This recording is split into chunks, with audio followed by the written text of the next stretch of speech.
స్టేషన్లో ఒక కేసు నడుతుంది నా మీద. ఎగవేతల రేవంత్ రెడ్డి అంటే ఇప్పుడు మోసం చేసిండు, వీడు మోసగాడు అన్న, వీడు మొనగాడు కాదు మోసగాడు అన్న. నాకు తెలిసి రేపు కూడా అచ్చంపేటలో కేసు అవుతుంది. ఇక కేసులు పెడితే భయపడతామా? రేవంత్ రెడ్డి కథ ఎట్లున్నదంటే, మొన్న స్టేట్ బ్యాంక్ ఆఫ్ ఇండియా మీరు చూసి ఉంటారు, హైదరాబాద్ లో స్టేట్ బ్యాంక్ ఆఫ్ ఇండియాకు అప్పటి ప్రభుత్వం వెనకట భూమి ఇచ్చింది. రేవంత్ రెడ్డి బ్యాంకుకి ఇచ్చిన భూమిని ఆయన అమ్మేసిండు. ఎస్బీఐకి ఇచ్చిన భూమిని వేలం పెట్టిండు, భూమిని అమ్మేసిండు.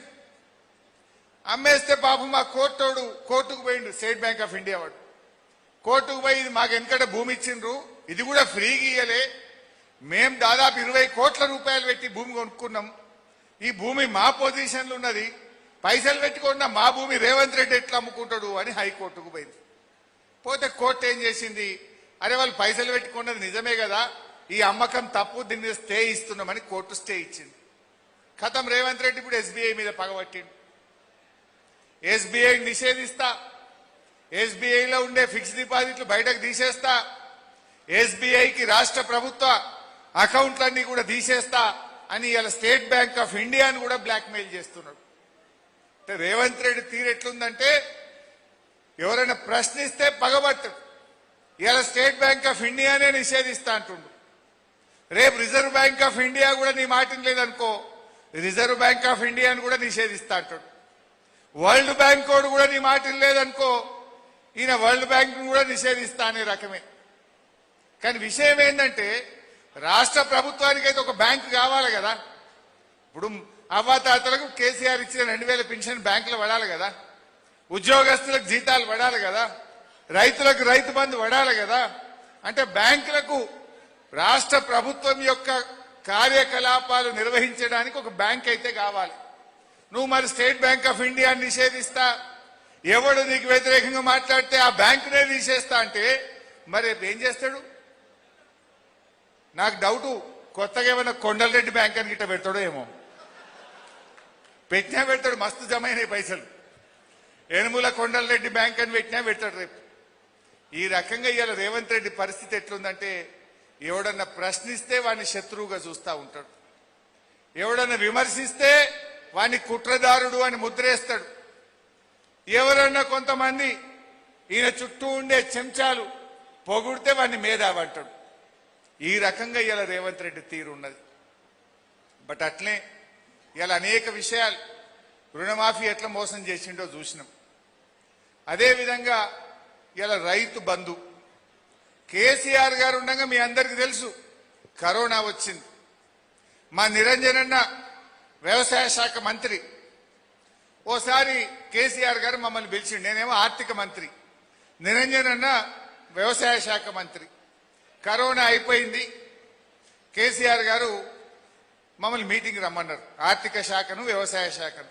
మేము పోయినాం. పోగానే కేసీఆర్ గారు అన్నారు, మరి ఇక జూన్ నెల వస్తుంది కదనే, రైతు బంధు తయారైందా అన్నాడు. ఆఫీసర్లు ముఖాలు చూసుకుంటారు. 2 నెలలు corona, March April May lockdown, 45 రోజులు బంద్ అయినాయి, ఖజానా ఖాళీ, ఆమ్దాని ఏం లేదు. లాక్డౌన్లో ఏమొస్తుంది? ఏం రాదు కదా, రిజిస్ట్రేషన్ నడిచేది లేదా, బండ్లు కొనుడు లేదా, ఎవడు రూపాయి ఖర్చు పెట్టేది లేదా, గవర్నమెంట్కి ఇంకమే లేదా. సార్ ఎట్లా సార్, పైసలు లేవు సార్, జీతాలకే కనబడ్డాయి సార్ అని అధికారులు చెప్తున్నారు. కేసీఆర్ గారు మా నిరంజన్ అన్న దిక్కు నా దిక్కు చూసి ఒక మాట అన్నారు, మనకు రైతులే ముఖ్యం, అవసరమైతే మంత్రుల జీతాలు బంద్ చేయి, ఎమ్మెల్యేల జీతాలు బంద్ పెట్టండి, కాంట్రాక్టర్లకు చెల్లింపులు ఆపండి, ఉద్యోగస్తుల జీతాల్లో కోత పెట్టండి, కానీ జూన్ నెలలో రైతులకు రైతు బంధు పడాల్సిందే అని చెప్పింది. కరోనా వచ్చినా, పెద్ద నోట్ల రద్దు అయినా, ఆర్థిక మాంద్యం వచ్చినా, కష్టం వచ్చినా 11 విడతల్లో 73,000 కోట్ల రూపాయల రైతు బంధు ఇచ్చింది బీఆర్ఎస్ ప్రభుత్వం. అది మాట అంటే కేసీఆర్ మాట. పట్టుదలంటే, రైతుల మీద ప్రేమ అంటే అది కేసీఆర్ గారిది. ఈయనకేమొచ్చిందే?